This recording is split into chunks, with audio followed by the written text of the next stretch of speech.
بعض لوگ آج یہ بھی کہہ دیتے ہیں کہ یہ تو ایک ایسی ہی افسانوی شخصیت ہے، کوئی اس کا وجود ہی نہیں تھا. بڑی زیادتی کرتے ہیں، خاص طور پر ہمارے بعض اہل تشیع یہ کہتے ہیں، حالانکہ ان کی کتابوں کے اندر درج ہے کہ حضرت علی نے عبداللہ ابن سبا اس کے 40 ساتھیوں کو آگ میں زندہ جلوایا. رجال کشی کے اندر دیکھ لیجیے لکھا ہوا وہ. لیکن چونکہ کچھ لوگوں نے شیعت کے لیے لفظ سبائیت استعمال کرنا شروع کر دیا، اس لیے وہ ڈیفنس میں کہتے نہیں سبا تو یہ تو افسانوی شخصیت ہے، سبا کوئی تھا ہی نہیں عبداللہ ابن سبا. نہیں، عبداللہ ابن سبا ایک شخص تھا یہودی، وہ اسلام کا لبادہ اوڑھ کر آ گیا دارالاسلام میں. حضرت عثمان رضی اللہ تعالیٰ عنہ کا عہد. اور ایک مغالطہ میں چاہتا ہوں کہ ان دی فرسٹ انسٹنس دفع کر دوں. عام طور پر اتنی غلط طریقے سے تاریخ بیان ہوئی ہے کہ حضرت عثمان کے عہد خلافت کو سمجھتے ہیں پورا کا پورا عہد خلافت غالباً فتنوں ہی کے اندر تھا اور اختلافات ہی تھے اور خانہ جنگ. معاذ اللہ، ایسا نہیں تھا.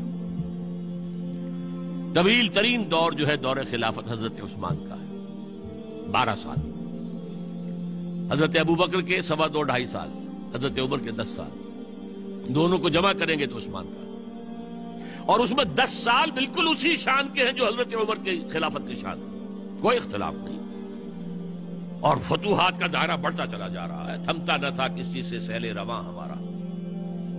اس کے آخری ایام میں یہ شخص آیا اور اس نے ایک تو یہ کیا کہ پرانی جو قبائلی عصبیت تھی اس کو زندہ کیا. خلافت تو بنو ہاشم کا حق ہے، محمد ہاشمی تھے صلی اللہ علیہ وسلم. ہاؤ کم یہ ایک بنو امیہ کا شخص کیسے بیٹھا ہے؟ دیکھیے اس شخص نے کتنا انتظار کیا. حضرت ابوبکر بنو امیہ میں سے نہیں تھے، لہذا یہ فتنہ اس کے خلاف نہیں ہو سکتا تھا، کیونکہ چشمک جو تھی وہ بنو امیہ اور بنو ہاشم کی تھی، بڑی پرانی تھی. یہ بڑے برابر کے یہ دو کلینز جو تھے مد مقابل تھے ایک دوسرے کے. باقی چھوٹے قبیلے تھے، بنو تیم ہیں، بنو عدی ہیں، لیکن مقابلہ تھا بنو امیہ اور بنو ہاشم کا. حضرت ابوبکر بنو تیم میں سے، حضرت عمر بنو عدی میں سے، بنو امیہ میں سے حضرت عثمان. اب اس کو موقع ملا، اب آیا یہ اموی، یہ بن گیا. یہ سب غاصب ہیں، ابوبکر بھی، عمر بھی، عثمان بھی. خلافت پہلے دن سے علی کی ہے اور اس کو ملنی چاہیے. اس سے آگے بڑھ کر، اور علی تو خدا ہے، انکارنیٹ، گاڈ انکارنیٹ. یہ اس کا عقیدہ جو اس نے پھیلایا، قبائلی عصبیت کو چھیڑا اور حضرت علی کا مبالغہ کیا یہ خدا ہے، اوتار، گاڈ انکارنیٹ. تیسرا کام کیا کیا کہ حضرت عثمان رضی اللہ تعالی عنہ اور ان کے جو عاملین تھے، گورنر کوفے کا ہے، گورنر شام میں دمشق میں ہے، گورنر مصر میں ہے، ان کے خلاف پروپیگنڈا شروع کیا.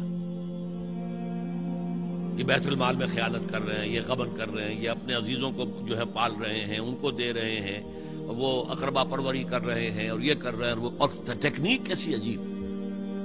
کوفے میں کوفے کے گورنر کے خلاف بات نہیں کریں گے، دمشق اور مصر کے گورنر کے خلاف بات کریں گے. اب کہاں دنیا کے پاس ذرائع تھے کہ کوئی ویریفائی کرے بھئی یہ بات صحیح ہے کہ نہیں ہے، غلط ہے؟ نہ کوئی ذرائع رسل و رسائل ہیں. اور اگر آپ کوفے میں کھڑے ہو کر عثمان نے یہ کر دیا، عثمان نے یہ کر دیا، عثمان نے یہ کر دیا، یہ کر دیا، اب کون اس کو جو ہے اس کی تحقیق کر سکے گا؟ دمشق میں گئے ہیں تو دمشق کے گورنر کے خلاف کچھ نہیں، عثمان کے خلاف، اور کوفے کے گورنر کے خلاف اور مصر کے گورنر کے خلاف. مصر میں گئے ہیں تو اس کے خلاف کچھ نہیں، دمشق اور کوفے کے گورنر کے خلاف اور عثمان کے خلاف. اور پھر ہر طرف سے بلوائیوں کو لا کر گھیراؤ کر لیا حضرت عثمان کے گھر کا. یہ تحریک ہے جو بہت زبردست کامیابی سے ہمکنار ہوئی. یہودی سازش. اب تمام صحابہ کہہ رہے ہیں حضرت عثمان سے کہ آپ ہمیں موقع دیں کہ ہم ان کا سر کچل دیں. آپ فرماتے نہیں، یہ مجھ پر الزام لگا رہے ہیں نا، میں وضاحت کرتا ہوں. اپنے گھر کی چھت کے اوپر کھڑے ہو کر آپ نے کہا دیکھو یہ میں نے نہیں کیا، یہ میں نے نہیں کیا. میرے یہ احسانات بھول گئے ہو؟ حضرت علی نے مسجد نبوی میں کھڑے ہو کر جتنے الزامات لگائے تھے ان سب کی طرف سے برات کا معاملہ کیا. جھوٹ کہہ رہے ہو. عثمان پر کوئی غلطی جو ہے، کوئی خیانت ثابت نہیں، لیکن جنگ کی اجازت حضرت عثمان نہیں دے رہے. یہ میرے خون کے پیاسے ہیں نا، جب تک قتل نہیں کر لیتے جرم کہاں ہے؟ جب قتل کر لیں گے تم قصاص دے لینا. لیکن میں کسی کلمہ گو کی جان نہیں لینا چاہتا، صرف اپنی جان کے تحفظ میں. یہ ہے عزیمت کا پہاڑ. لوگ کہتے ہیں کمزور تھے. جان بچانے کے لیے تو آدمی پتہ نہیں کیا کچھ کر بیٹھتا، اور طاقت ہو تو طاقت کو کیسے استعمال کرے گا. حضرت امیر معاویہ کی طرف سے پیغام پر پیغام آ رہے ہیں کہ اب ہمیں اجازت دیں، میں فوجیں بھیجوں اور ان کا قلع کما کر دیا جائے. حضرت عمرو بن العاص کا پیغام آ رہا ہے مصر سے، اب ہمیں اجازت دیں. طلحہ، زبیر، علی اجازت مانگ رہے ہیں مدینے کے اندر، آپ اجازت دیں کہ ہم جنگ کریں ان سے. نہیں. آخر کار حضرت علی نے دونوں بیٹوں کو، حضرات حسنین، حضرت حسن، حضرت حسین، دروازے پر کھڑا کر دیا.